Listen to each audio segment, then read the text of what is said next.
Para mí es un honor y de total agrado que hayan sacrificado ese tiempo y verán que valdrá la pena, porque no solamente de mi parte como expositor en el día de hoy les regalará parte de este conocimiento, sino que aprenderemos en conjunto sobre cómo debe manejarse el paciente con una crisis hiperglicémica en el servicio de urgencia. Este será el contenido de nuestra presentación. Arrancaremos con una breve introducción del tema, daremos una especie de viaje a través del tiempo de cómo se manejaba y de cuál fue el origen del enfoque para el manejo de la crisis hiperglicémica. Pasaremos a la epidemiología, fisiopatología.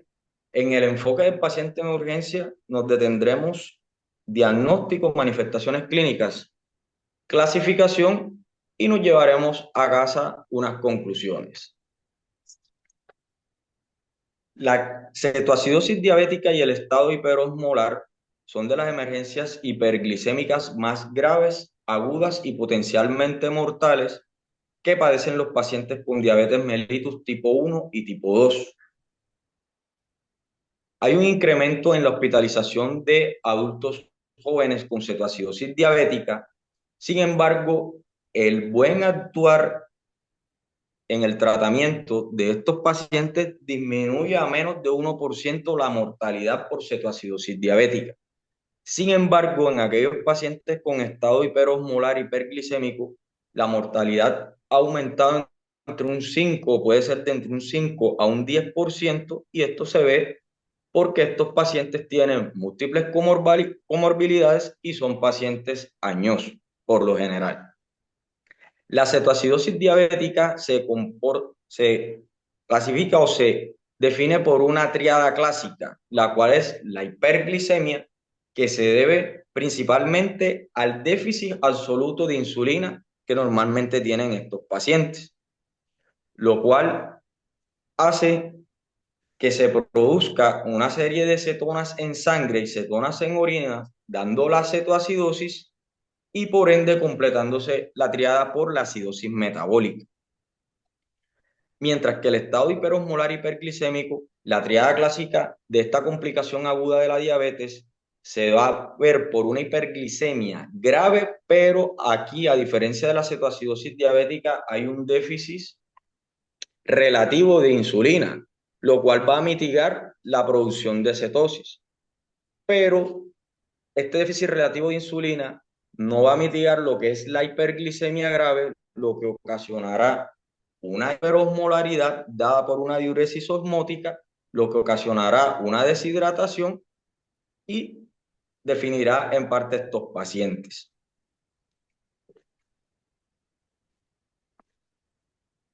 En cuanto a la historia de estas emergencias hiperglicémicas,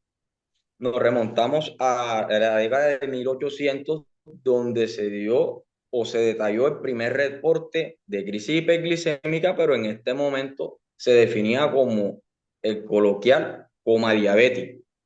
Pasando en 1857 ya la identificación de las cetonas en la orina, dado que en la presentación de estos pacientes ya podíamos identificar este tipo de acetonas en un examen de orina. De 1870 a 1880 ya semiológicamente se fue evidenciando que aquellos pacientes que presentaban este tipo de crisis presentaban una respiración descrita como respiración de Kussmaul, y ya se empezó a utilizar en la práctica clínica lo que era la determinación de acetoacetato y beta hidroxibutirato para hacer el diagnóstico de la cetonemia. En 1921 se da el descubrimiento de la insulina, que es el pilar fundamental, o uno de los pilares fundamentales en el tratamiento de esta patología, pasando por 1923, donde la mortalidad por cetoacidosis era más del 95%. En 1930-1970 se introdujo en el arsenal terapéutico la insulinoterapia, pero con una alta dosis, pero que se evidenciaba en estos pacientes. A mayor dosis de insulinoterapia, recaía en una complicación temida que era la hipoglicemia.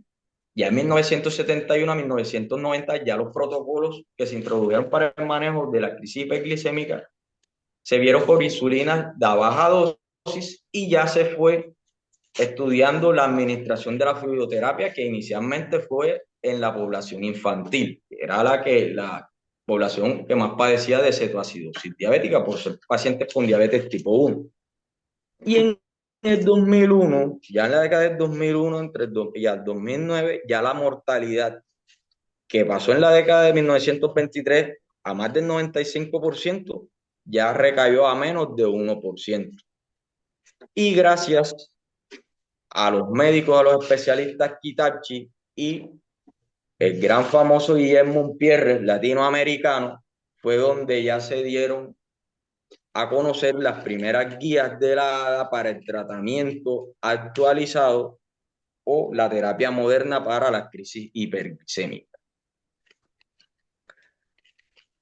Desde el punto de vista epidemiológico, como se dijo inicialmente, hay un aumento en un 55% de las hospitalizaciones por cetoacidosis diabética se dan pacientes menores de 45 años. Actualmente el rango de edad de 18 a 44 años, donde el 70% de estos pacientes son diabéticos tipo 1, mientras que el estado hiperosmolar hiperglicémico abarca un rango de edad de mediana a una mayor edad, que son los mayores de 45 años, en los cuales el 88% presentan diabetes mellitus tipo 2. Cabe resaltar que también hay un porcentaje de pacientes en los cuales hay una cetoacidosis diabética, debutan con una cetoacidosis diabética clásica, pero tienen características de diabetes mellitus tipo 2. Son aquellos pacientes con historia de obesidad, historia familiar de diabetes, medición de la reserva de insulina, y por ende estos pacientes se vio en este tipo de pacientes que la recuperación o la resolución en cuanto a la cetoacidosis diabética se veía en un menor tiempo de tratamiento, una menor tiempo de infusión de insulina, y que esa reserva de células betas que tenían destruidas, por así decirlo, se regeneraban rápidamente. Son a los que nosotros llamamos actualmente los diabéticos atípicos o diabéticos tipo 2 propenso a cetosis.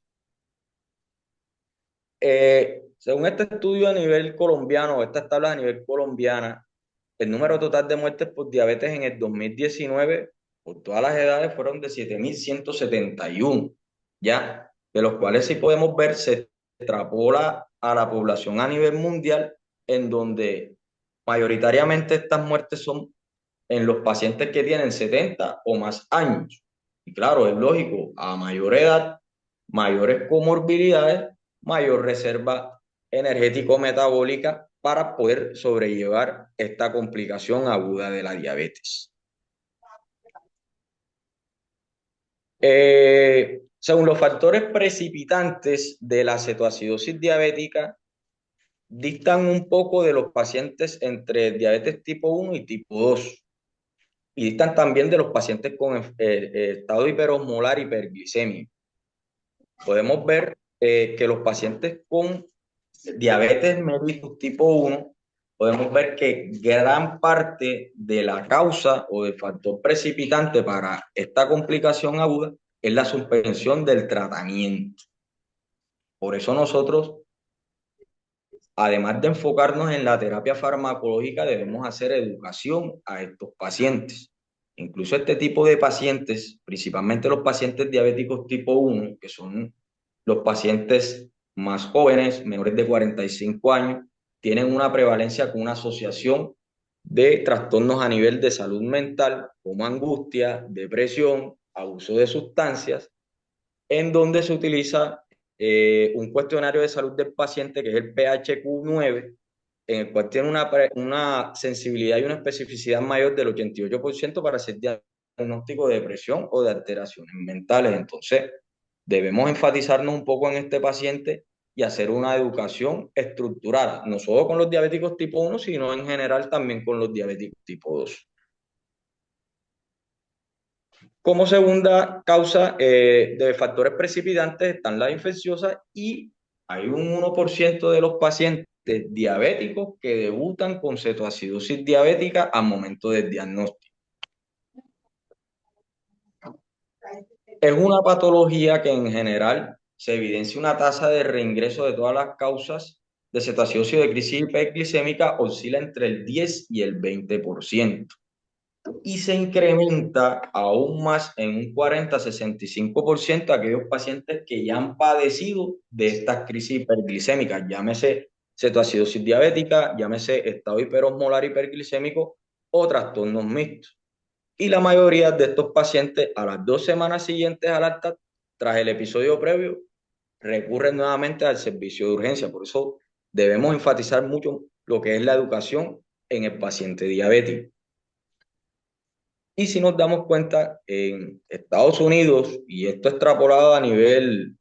mundial, el costo hospitalario de los ingresos por el manejo de la cetoacidosis diabética oscila entre 21.215 y $36.000 por ingreso. Es una patología altamente costosa. Por eso debemos enfatizarnos en la educación, en hacer un buen diagnóstico de estos pacientes y hacerles un buen seguimiento en la consulta externa. En cuanto a la mortalidad, vemos que hay un 0.9% en pacientes diabéticos tipo 1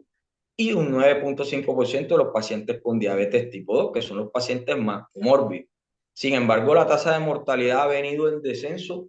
por el buen uso de los pilares de tratamiento que existen en estas complicaciones. Además, el peor pronóstico siempre van a ser los pacientes mayores de 65 años y estos vienen dados no solamente por las comorbilidades o las patologías de base, sino por la severidad de la deshidratación en presencia de coma o hipotensión de estos pacientes.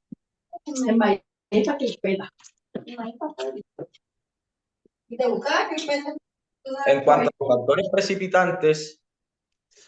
de las crisis hiperglicémicas, vemos que están las infecciones, en las cuales las principales son la infección de vías urinarias y las neumonías, son las que más llevan la batuta en este tipo de debut de las crisis hiperglicémicas. Segundo, también llevamos el incumplimiento de la terapia con insulina. Además, el debut de diabetes tipo 2, como dije anteriormente, el 1% de estos pacientes debutan con crisis hiperglicémica, las comorbilidades que son muy importantes en la búsqueda del factor precipitante, no solamente enfatizarnos a lo que es la fluidoterapia, la insulinoterapia, la reposición de potasio, sino también siempre buscar la causa que origina esta crisis hiperglicémica, entre los cuales ya podemos ver el infarto agudo del miocardio, la injuria renal aguda, el ACV isquémico, pancreatitis, tromboembolismo pulmonar, hemorragia gastrointestinal.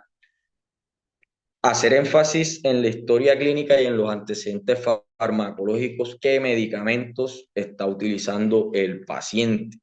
en donde esta camada de medicamentos que vemos aquí, como el ASA, antidepresivos tricíclicos, beta bloqueadores, esteroides, calcio antagonistas, diuréticos tiacídicos, entre otros, e incluyendo en el arsenal terapéutico de los pacientes con diabéticos los inhibidores de SGLT2, que como hablaremos más adelante, nos originan o nos causan, perdón, lo que es la cetoacidosis diabética euglicémica.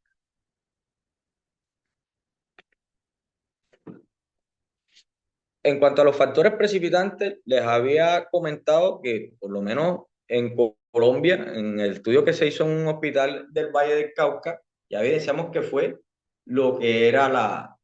la suspensión del tratamiento y las infecciones.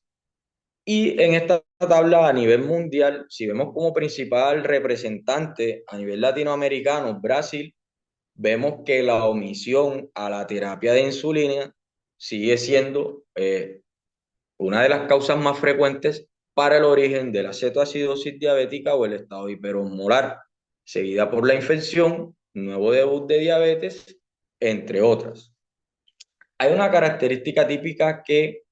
la cetoacidosis diabética se da a edades más tempranas en aquellos pacientes también que tienen antecedentes de crisis hiperglicémicas, enfermedad renal crónica, neuropatía,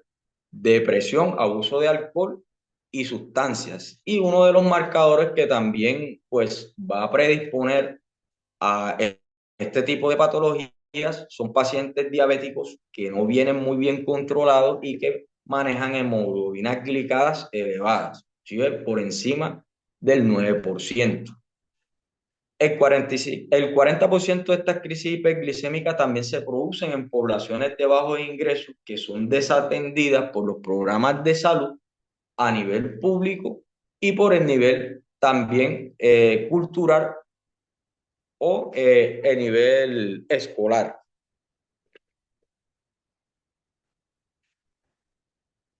Siguiendo con la fisiopatología de esta enfermedad, partiendo de un factor predisponente como es la infección o la administración insuficiente de insulina o el estrés o los medicamentos, vemos que hay una balanza en la parte inferior de la diapositiva en donde podemos ver el espectro de cetoacidosis diabética y el estado hiperosmolar hiperglicémico. Si nos vamos a la parte izquierda de esta diapositiva,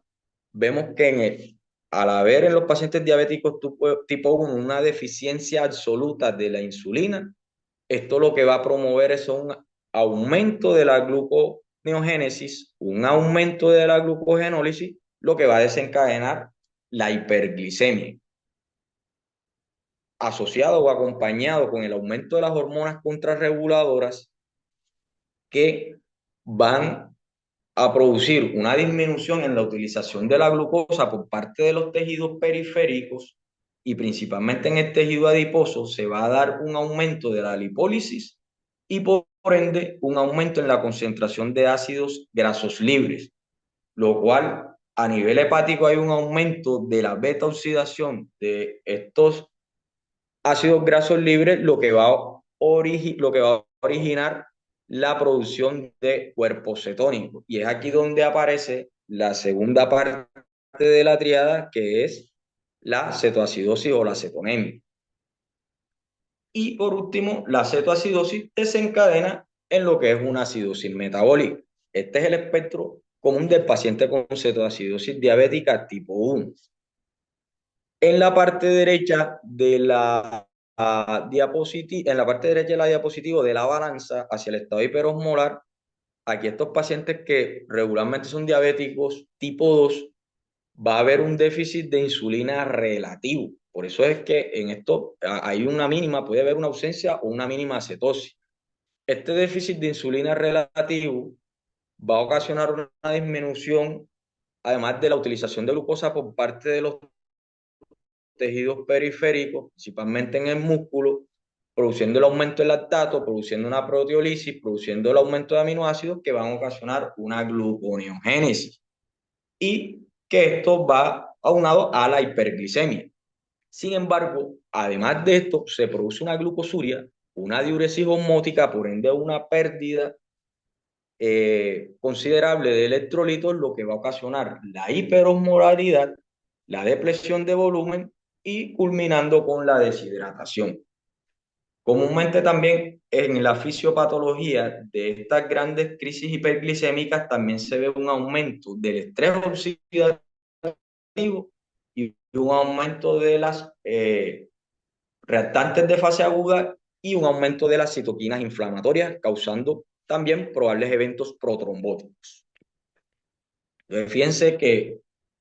es una patología que es de considerable cuidado y que desde el momento que el paciente llega a urgencia, en un paciente diabético debemos siempre sospecharla. En cuanto a la cetoacidosis o glicemia, ya sabemos que se puede asociar al embarazo, al alcoholismo, a ayunos, dietas prolongadas, enfermedades hepáticas crónicas y a su vez al uso de inhibidores de SGLT2. ¿Ya? Por eso, cuando ya veamos lo que es el diagnóstico, nos daremos cuenta del por qué o a causa de esto, de este tipo de causas, por qué se debe a que los rangos ya de hiperglicemia para decir que un paciente tiene una cetoacidosis ya no va al rango de los mayor o igual a 250, sino ya mayor o igual a 200, o inclusive con antecedentes de diabetes. En cuanto a las manifestaciones clínicas que vamos a encontrar principalmente a estos pacientes, vemos que a nivel del sistema nervioso central vamos a encontrar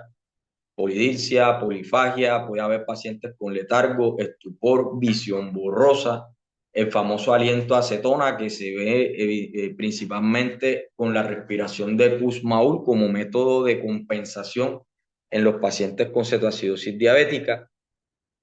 Además, el estado hiperosmolar se va a desarrollar con cambios cognitivos usuales, puede haber enfermedades agudas, pero a diferencia de la cetoacidosis diabética que se desarrolla durante horas o a días, este se va a desarrollar en un periodo de días a semanas, dado o explicado por el déficit relativo de insulina. Debemos también buscar, o en estos pacientes con manifestaciones clínicas de crisis hiperglicémica, principalmente cetoacidosis, vamos a evidenciarlos con náusea, vómito y dolor abdominal, que es una de las manifestaciones de la acidosis metabólica, o puede ser manifestaciones de una causa de origen gastrointestinal que esté ocasionando estos síntomas. En cuanto a los criterios diagnósticos de estas crisis hiperglicémicas, se dividen en estos dos grandes grupos. Primero, la cetoacidosis va a ser marcada por la hiperglicemia, pero miren que el rango ya no era como la guía de ADA anterior, principalmente en el 2016, en donde ya todavía hablábamos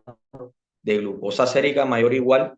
a 250, sino ya va a ser una glucosa sérica mayor o igual a 200, o que el paciente tenga antecedentes de diabetes, que son los que entonces conocemos como la cetoacidosis diabética euglicémica. La cetosis que se va a dar por un aumento mayor o igual a 3 milimoles por litro del beta hidroxibutirato o presencia de cetonas en orina. Y la acidosis metabólica dada por un pH menor de 7.3 y o un bicarbonato menor de 18 milimoles por litro. Mientras que los criterios diagnósticos para el estado hiperosmolar son hiperglicemias graves como glucosa mayor o igual a 600,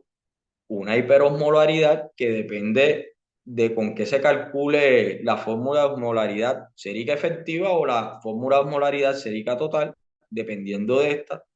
vamos a tener una osmolaridad mayor o igual a 300 o con la fórmula de la osmolaridad sérica total va a ser mayor o igual a 320 milimoles por kilo.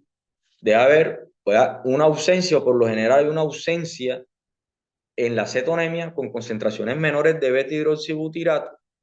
o ausencia de cetonas en orina, y hay una ausencia de acidosis. Por lo general, este es el espectro de el estado hiperosmolar hiperglicémico puro, pero sabemos que en la práctica clínica vamos a encontrar trastornos mixtos en donde esto no, vamos a encontrar esto como una regla de dos. En cuanto a la clasificación de la severidad de la cetoacidosis diabética, ¿para qué se hizo? La clasificación de la severidad se utiliza para mirar en qué servicio vamos a manejar este tipo de pacientes, ¿ya? Vemos que la cetoacidosis leve se caracteriza principalmente por un pH menor de 7.30 pero mayor de 7.25 o un bicarbonato entre 15 a 18 milimoles por litro. Regularmente estos pacientes pueden ser manejados en el servicio de urgencia o describen en estos estudios a nivel europeo o a nivel americano de que puede ser en una unidad de observación con enfermería altamente, con un estándar de calidad muy alto y alto entrenamiento. Además, en la cetoacidosis moderada se diferencia de la leve también por el nivel de pH y el bicarbonato, que son menores, de 7 a 7.25, bicarbonato de 10 a menos de 15, y por lo general estos pacientes podemos manejarlo en la unidad de cuidados intermedios para monitoreo continuo. Mientras que ya el paciente con cetoacidosis diabética severa, en donde la acidemia es grave, la concentración de cuerpos cetónicos como el betiroxibutirato es mayor a 6 milimoles por litro y aquí hay alteraciones francas del estado de conciencia. Todo paciente con cetoacidosis diabética severa o estado hiperosmolar hiperglicémico debe manejarse en la unidad de cuidados intensivos. Pero en conclusión, la verdad es que la estancia o el servicio de tratamiento depende de ya depende de la experiencia de cada servicio a nivel hospitalario o depende de cada profesional de la salud que se esté enfrentando a esta patología. En cuanto al abordaje del paciente en urgencia, como medidas generales debemos siempre obtener dos accesos venosos periféricos, los cuales uno va a ser para la fluidoterapia y el otro va a ser para la insulinoterapia. Ya en casos extremos de ser necesario, en pacientes con choque, pacientes que no hay una buena obtención de un acceso periférico, ya nos tocaría el manejo con un acceso central. Definir siempre intervenciones, el ABCD, que está prácticamente en la mayoría del manejo de estas patologías a nivel de urgencia. Mira qué pacientes requieren suplementación de oxígeno, qué pacientes van a requerir ventilación mecánica, intubación orotraqueal. La monitorización hemodinámica no invasiva en estos pacientes es primordial, ya que el espectro de estos pacientes cuando lleva una deshidratación severa, una disminución de la precarga, con presencia de taquicardia o hipotensión. Y estar muy pendiente al balance hídrico estricto, en lo cual lo podemos obtener con la colocación de una sonda vesical para cuantificación de diuresis. ¿Qué podemos encontrar en los laboratorios de estos pacientes con crisis hiperglicémica? Uno, lógicamente la glicemia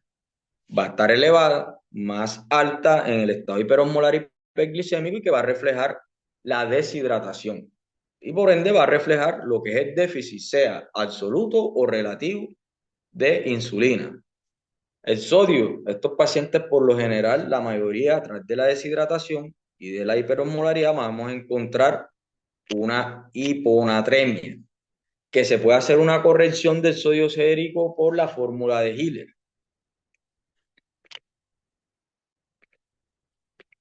En cuanto al potasio, elevado, a pesar del déficit de insulina que hay, sabemos que la insulina es la que por lo general transporta el potasio desde el punto de vista extracelular hacia el espacio intracelular. El fósforo también puede estar normal o inclusivemente elevado, pero esto puede ser explicado por la acidosis que se presenta. Y el bicarbonato en cetoacidosis diabética, principalmente inferior a 18 miliequivalentes por litro. ¿Cómo interpretar estos resultados de laboratorio? Leucocitosis podemos encontrar en el hemograma de estos pacientes, aproximadamente entre 10.000 a 15.000. Se asocia mucho con el aumento de las hormonas contrarreguladoras como el cortisol, la noradrenalina, el glucagón, porque hay un estrés metabólico que ocasiona una diapédisis leucocitaria. Ya cuando vemos un rango mayor de 25.000, debemos, incluso en la literatura, debemos ir pensando en que este paciente puede que tenga una causa infecciosa como debut de esta crisis hiperglicémica. El sodio, como dijimos, hacer la corrección con la fórmula de Hiller del sólido corregido más por 1.6 miliequivalentes por litro. Ustedes saben que esta fórmula también ha tenido unas desavenencias de algunas críticas en que no detalla en común, en realidad, cómo estamos en cuanto a los niveles de sodio, porque incluso hay fórmulas de corrección que hacen una corrección con esta con 2.4 miliequivalentes. El potasio, principalmente, lo podemos encontrar elevado y esto se debe a la insulinodeficiencia, una hipertonicidad y por el hipercatabolismo que están sometidos estos pacientes. La hiperamilasemia también podemos encontrar en estos pacientes que tiene poca correlación con los síntomas gastrointestinales o con las imágenes pancreáticas y se debe más a alteración a nivel parotídeo. Y también podemos encontrar la lipasa elevada, en los cuales nos puede hacer sospechar como causal de esta crisis hiperglicémica una pancreatitis, pero también puede ser un falso positivo, dado que los reactivos que se utilizan para la obtención de la lipasa se basan con el glicerol. Y ustedes saben que en la fisiopatología, como se explicó inicialmente, estos pacientes tienen aumento de la concentración de ácidos grasos libres y de glicerol por parte de la lipólisis. No se nos debe olvidar los cuerpos cetónicos, en el cual está el test de nitropuciato,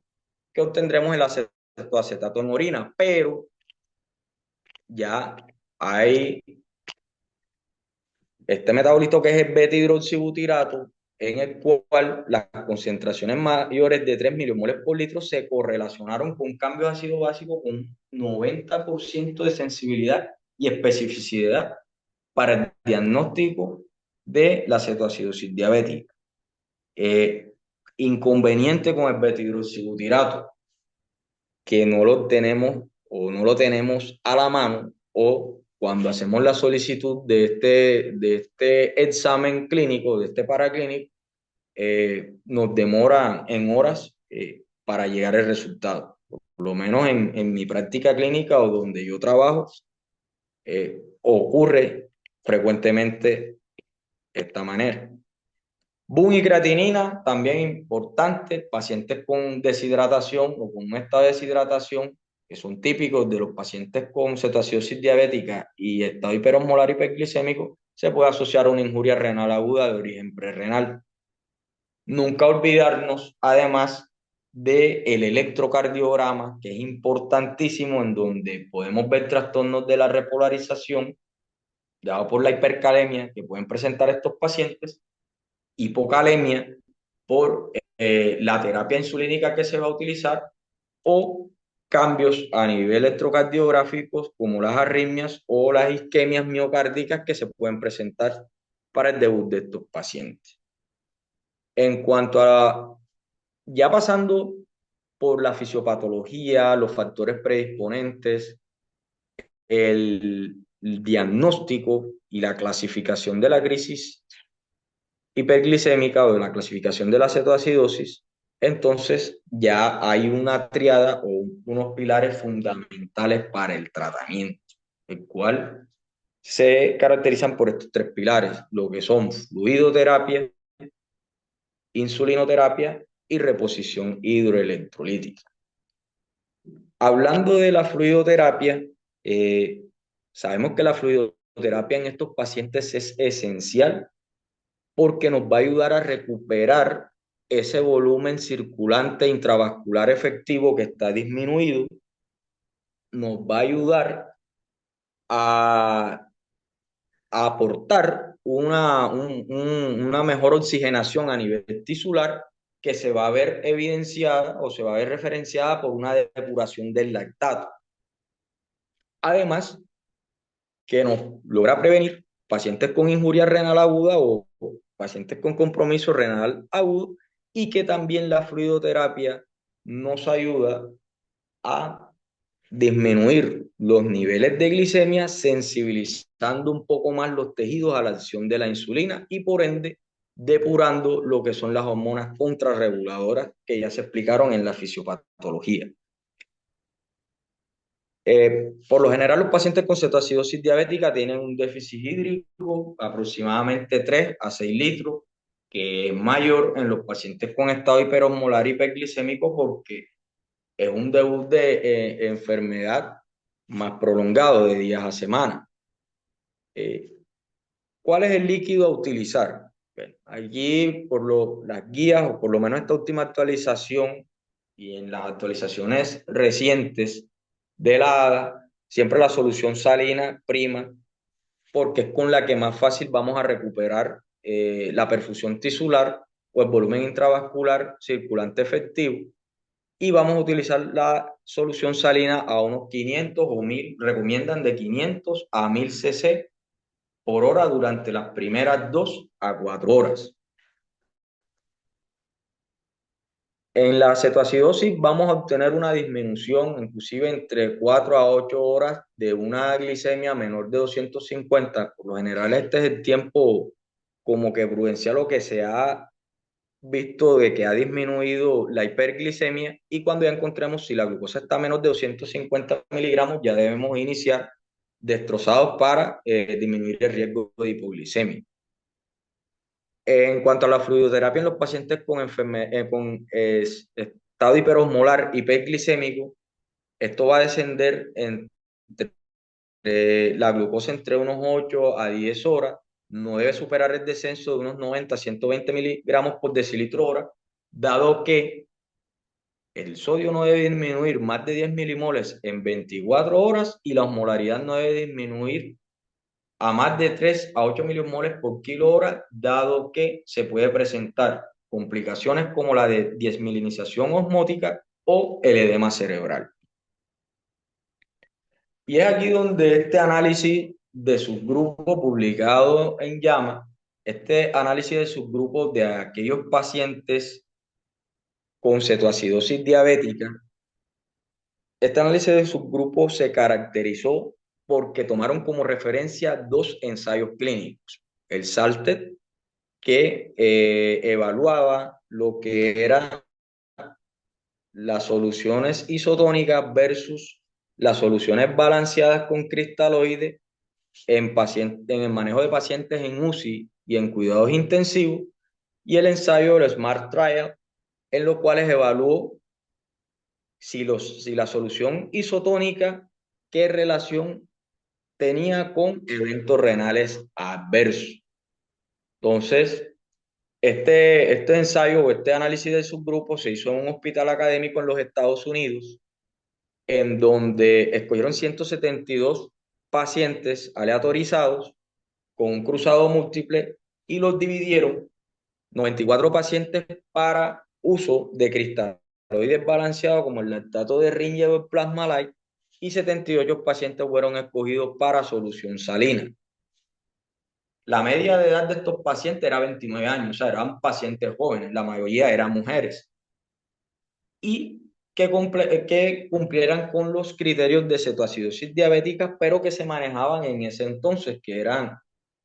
glicemia mayor o igual a 250, bicarbonato mayor o igual a 15, es decir, menor o igual a 18, y pH mayor o igual a 7.3 y el anion gap menor o igual a 12. El estudio, los resultados primarios que buscaban era el tiempo de resolución de la cetoacidosis y unos resultados secundarios que era el tiempo de entre el inicio y la suspensión de la insulinoterapia por bomba de infusión. Este ensayo se llevó desde enero del 2016 hasta marzo del 2017 y se encontró que el uso de las soluciones balanceadas cristaloides como el lactato de Ringer resolvía en un menor tiempo la cetoacidosis diabética. El tiempo de resolución fueron de 13 horas en comparado con la solución salina de 16 horas, y que el tiempo de inicio y de suspensión de la infusión con insulina duraba en los pacientes con lactato de Ringer unas 9 horas aproximadamente, mientras que en los pacientes con solución salina duraban unas 13 horas. Entonces se llegó a la conclusión que estos líquidos o este tipo de fluidoterapia puede ser utilizado en el tratamiento agudo. Se asocian a un menor tiempo de resolución, menor tiempo de infusión de insulinoterapia, menor estancia hospitalaria, menor riesgo de acidosis eh, hiperclorémica que la solución salina. Pero todo depende también del tipo de paciente a lo cual nos estemos enfrentando. Entonces, como conclusión en la fluidoterapia, determinar el estado de hidratación. Ya sabemos que los pacientes que están con hipovolemia severa, pacientes con taquicardia, hipotensión, deshidratación severa, se puede utilizar entonces la solución salina o los cristaloides a 1000 cc por hora, y disminuir la infusión o mantener, perdón, la infusión junto con líquidos destrozados cuando ya los niveles de glicemia están por debajo de 250 miligramos por decilitro. En cuanto a aquellos pacientes que tienen un compromiso cardíaco, recomiendan un monitoreo hemodinámico, el uso de vasopresores si es necesario, y en cuanto a la fluidoterapia, eso depende también del tipo de paciente que estemos viendo. Principalmente los pacientes embarazadas, los pacientes frágiles, ancianos, con compromiso renal o con falla cardíaca, recomendaban bolos de 250 cc, aunque eso también depende porque un paciente con insuficiencia cardíaca que vemos totalmente hipovolémico, donde la precarga está disminuida, esto nos va a requerir o nos va a hacer pensar de que requerirá más volumen. Por eso es muy importante el monitoreo hemodinámico, revisar si tiene signos de congestión, signos de sobrecarga, porque una hipervolemia en estos pacientes es mayor tiempo de estancia hospitalaria, mayor tiempo en unidad de cuidados intensivos, mayor tiempo en ventilación mecánica. Cuando ya se obtiene lo que es el ionograma, que ya tenemos el resultado del ionograma de la glicemia central, de la función renal, entonces hacemos lo que es la fórmula del sodio corregido. Y si este sodio corregido está por lo general no más bajo, utilizaremos el mantenimiento con solución salina, aproximadamente unos 250 a 500 cc por hora durante aproximadamente 3-4 horas. Mientras que si los pacientes ya la solución tienen un sodio corregido alto, recomiendan una solución al medio, una solución más balanceada. Sin embargo, esto va a depender del uso de las soluciones balanceadas en esta nueva actualización, perdón, el uso de la solución al medio en esta nueva actualización, la recomendaban en aquellos pacientes que a pesar de la fluidoterapia inicial, sea con solución salina, sea con lactato de Ringer, no tengamos aún una disminución de la hiperosmolaridad. En cuanto a la insulinoterapia, la insulina de acción corta o la insulina regular por infusión endovenosa es la piedra angular de este tratamiento. Incluso esta infusión se inicia con una dosis de 0.1 unidades por kilo hora. Si nosotros nos anticipamos a que hay un retraso en el acceso venoso, es donde recomiendan la aplicación del bolo, sea 0.1 unidades por kilo IV o de manera intramuscular, y posteriormente continuar con la infusión a 0.1 unidades por kilo hora e ir valorando la glucometría por horario. Si vemos que ya la glicemia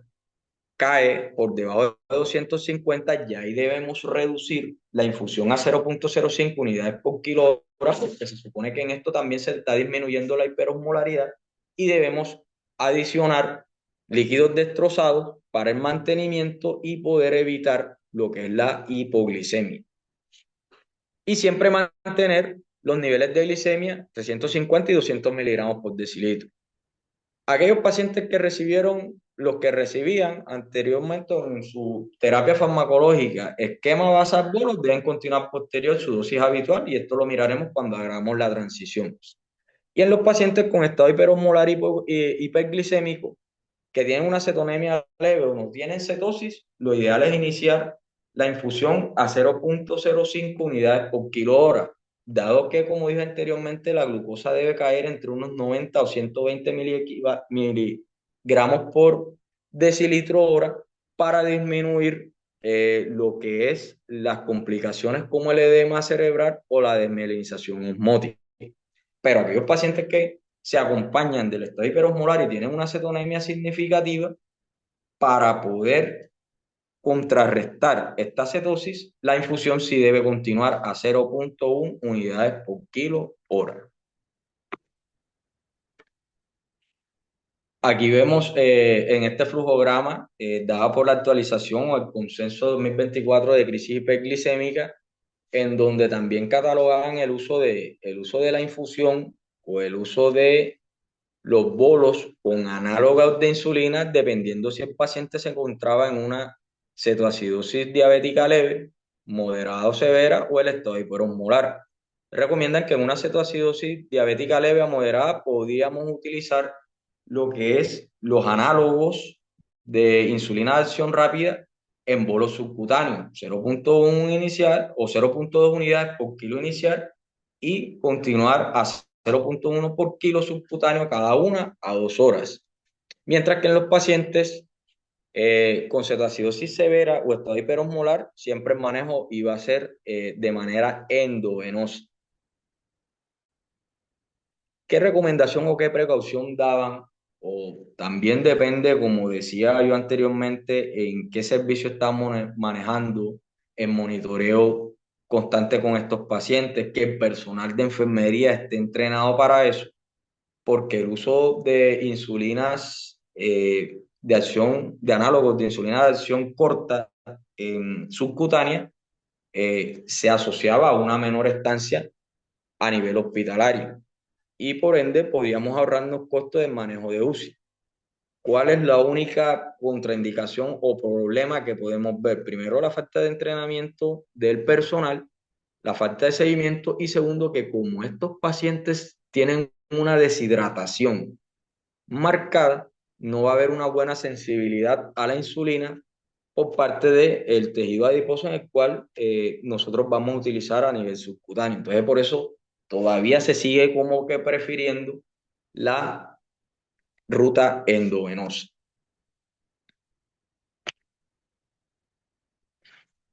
En cuanto a este ensayo clínico en el 2016 y 2022 que evalúa o evaluaron si este uso de insulinas análogas de acción ultracorta versus las insulinas, las compararon con la infusión de insulina regular,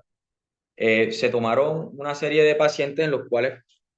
tenían las siguientes características: un estado neurológico íntegro, que toleraran la vía oral, que no requerían admisión a unidad de cuidados intensivos y que tuvieran un pH mayor de 7 o un bicarbonato mayor o igual a 10. Es decir, aquellos pacientes que tenían una cetoacidosis diabética leve a moderada. Entonces, se utilizó las Asparilis subcutáneo cada 1 a 2 horas. Estos pacientes entonces se trataron con bolo inicial de 0,2 a 0,3 unidades por kilo, seguros de 0,1 a 0,2 unidades por kilo horario, con su respectivo control glucométrico, hasta que la glicemia fuera inferior a 250 miligramos. Sin embargo, estos estudios tuvo una calidad muy baja, se vio limitada por el pequeño tamaño de la muestra, el riesgo de sesgo que tenían estos pacientes y que no se examinó en esta instancia los análogos de insulina de acción rápida subcutánea con la insulina de larga acción asociada frente a la insulina regular endovenosa. Entonces, se llegó a la conclusión de que esta práctica no era mayor ni más ni menos que el uso de insulina cristalina. Sin embargo, en lo que sí tuvo impacto fue como que en los días de estancia o los ahorros del costo en UCI. Y el tercer pilar de tratamiento, que es el manejo del potasio. Lo general, en estos pacientes podemos encontrar un potasio normal o elevado que se debe al movimiento del potasio del compartimiento intracelular al extracelular por el déficit absoluto relativo que hay de insulina. Veíamos que si el potasio estaba por debajo de 3,5, no se debe iniciar la terapia con insulina, dado que agravaría aún más este problema, y que se iniciara una infusión de potasio de 10 milimoles por hora, por litro hora. Si el paciente ya nosotros recuperábamos y encontramos un potasio entre 3,5 a 5, a pesar de que estuviera manejándose con la infusión de insulina, debíamos adicionar a la reposición cloruro de potasio para mantener los niveles entre 4 y 5 y disminuir el riesgo de una hipocalemia medicamentosa y por ende el riesgo de arritmias fatales que se pueden presentar en estos pacientes. Recomendación: medir el potasio sérico a las 2 horas de iniciado y después de iniciada esta administración cada 4 horas hasta la resolución de la cetoacidosis diabética. En cuanto al uso de bicarbonato, se recomienda que no debe ser de uso rutinario, es mayor riesgo de hipocalemia, de edema cerebral, de disminución En cuanto a la oxigenación de los tejidos, eh, pero que la indicación sí se daba en aquellos pacientes con acidosis grave, pH menores de 7, porque esto estaba más asociado a complicaciones desde el punto de vista cardiovascular. A una dosis de 100 milimoles en 400 cc de agua estéril cada 2 horas hasta la recuperación del pH por encima de 7. Y en cuanto al fosfato o el uso de eh, cloruro de fosfato potásico, perdón, solamente daban la indicación en aquellos pacientes con una debilidad muscular que tuvieran un compromiso respiratorio o cardíaco y que los niveles de fósforo estuvieran por debajo de 1. El uso rutinario no se debiera dar con el uso de fósforo, dado que incrementa el riesgo de hipocalcemia. ¿Cómo se debe hacer la monitorización de estos pacientes? Ya habíamos explicado que durante la infusión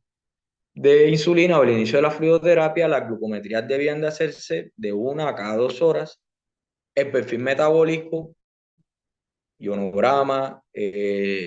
glicemia, osmolaridad, gases venosos,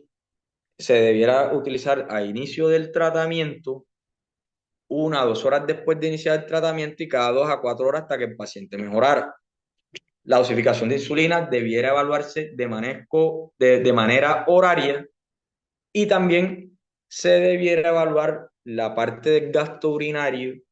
cada hora a través de la medición por sonda vesical. En cuanto a los criterios de resolución, para cetoacidosis diabética debía cumplir de que el paciente tuviera un pH únicamente venoso o arterial mayor o igual a 7,3, un bicarbonato mayor o igual a 18, que ya la glicemia